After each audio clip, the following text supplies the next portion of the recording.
Hi everybody, welcome back to the channel. Today we're continuing our series on Bible stories, talking about the book of Genesis and the creation of Adam in the Garden of Eden. And as I've mentioned in other places on my platform, the Hebrew word Adam means a person. It does not mean a man. When Adam was created, he had no gender. There was no such thing as gender until God created Eve. Adam was genderless. He was neither male nor female. He was a generic human being. He was the archetype of humanity, living in a perfected state. And we see this countless times throughout not just the Bible, but all through history, where the word man is used to refer to people, any kind of people, or humanity in general. It is not necessarily a gendered term.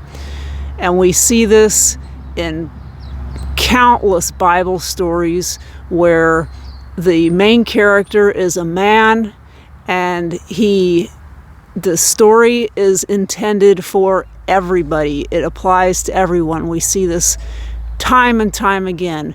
We see this in the story of Jonah and the whale.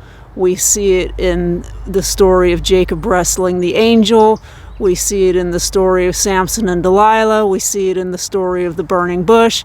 You can point to countless Bible stories where this is the case, and none of those stories is intended to only apply to men. That's ridiculous. There's no one on the planet that can tell me with a straight face that they don't think this book of Jonah applies to them because the main character is a man. That's ridiculous. And all of the stories that I just mentioned, it's the same thing. The themes, the lessons are intended to be for everyone. The word man, like many Hebrew words and many English words, has many layers of meaning. It has double meanings, it has multiple meanings, just as it does in English.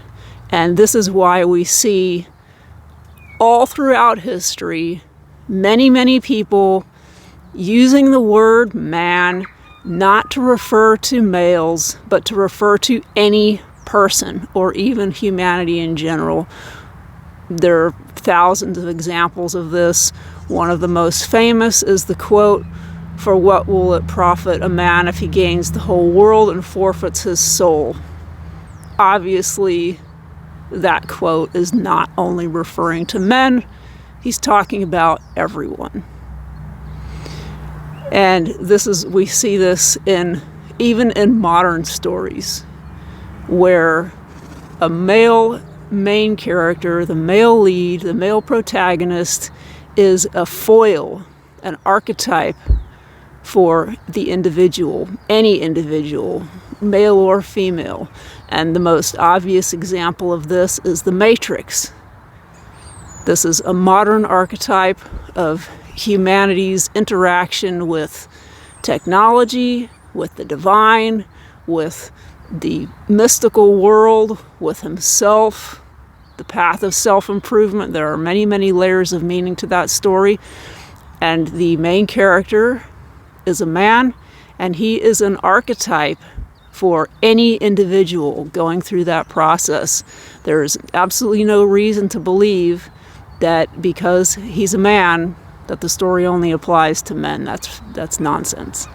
So we're going to continue with our study of the book of Genesis. There are many different things we could talk about here, so we'll continue with that next week. Thanks.